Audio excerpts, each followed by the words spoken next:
right? Now, I spent quite a bit of time just doing this area here, which is the background, and I did not start with the shapes. So the first thing I dealt with was the background, right? In order to deal with this background, these are two colors fused together. One is raw sienna and the other is ultramarine blue. And essentially that's mainly what I've used, and a bit of burnt sienna. So I dampened all this area here, and then I painted with a very thin mixture of raw sienna over most of it. Okay, I let it get so it was almost dry, and then I dropped some a very pale wash of ultramarine over the top of it, and I didn't fill it all in. There's little bits that I've left. I don't know if you can actually see them.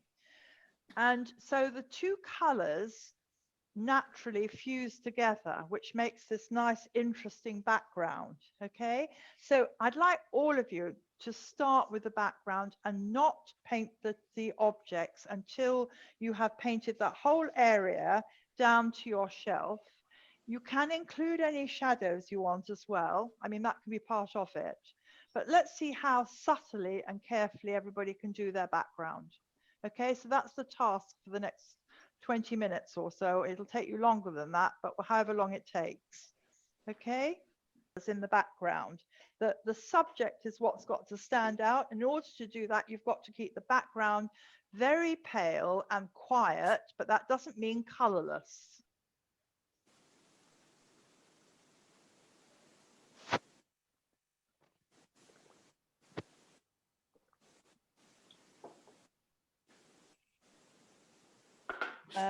I'm going to paint with you now, so I'm going to cover up this painting and start on the one that I've drawn up for this exercise.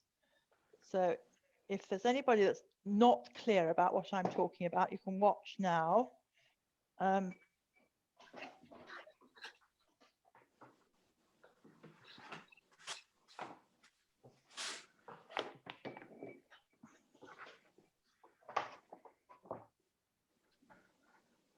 I've got my board slightly at an angle, just because I don't want the color to run back on itself.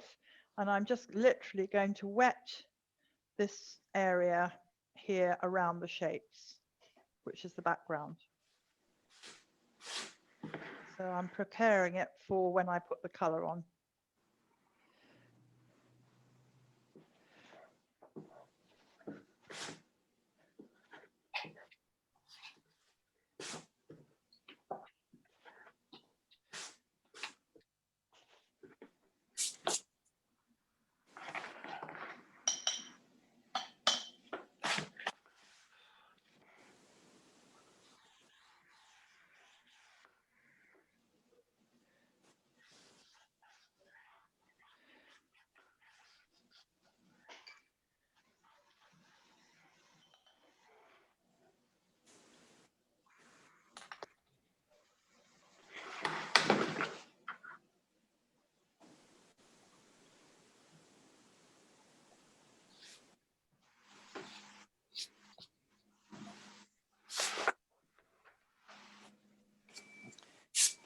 I think while we're working, if you wouldn't mind muting yourself, then I won't hear banging because I'm recording.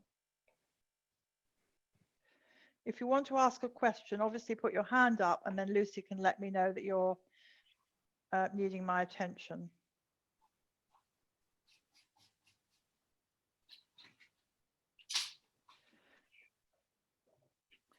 Right, so I've applied water to the whole of this background, and I've also got my colors here. My palette is a terrible mess, but in fact, I'm quite happy with it like that at the moment, because it allows me to go back to colors that I've already mixed up earlier on. So I'm making something that's going to be for the background, which is raw sienna. It's got a tiny bit of blue in it actually, so but it's not going to hardly show. So right,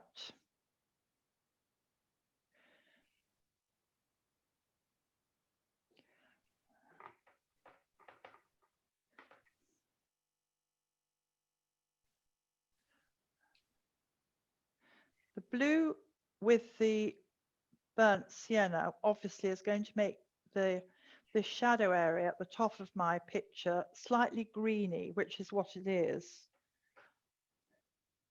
So although it's very pale, it does have just a tiny touch of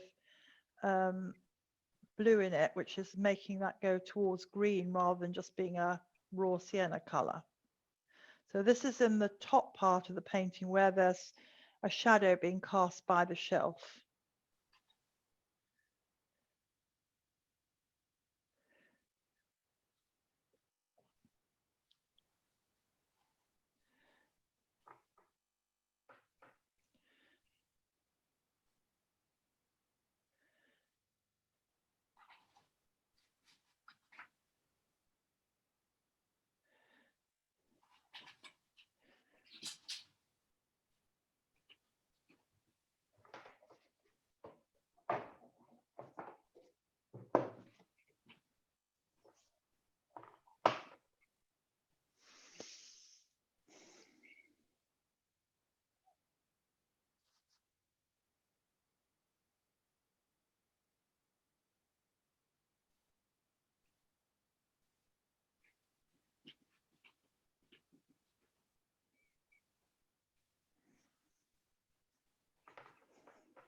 I'm also going to do this shadow that's been cast by the big object in the middle, but I am deliberately leaving a little area of the background light, so it's not all going to be the same sort of depth or darkness.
I'm now putting on the second colour onto the background, so I'm allowing it to fuse in with the colour underneath, which is the raw sienna, and it's, you know, it's all still very damp, so the two colours are working together.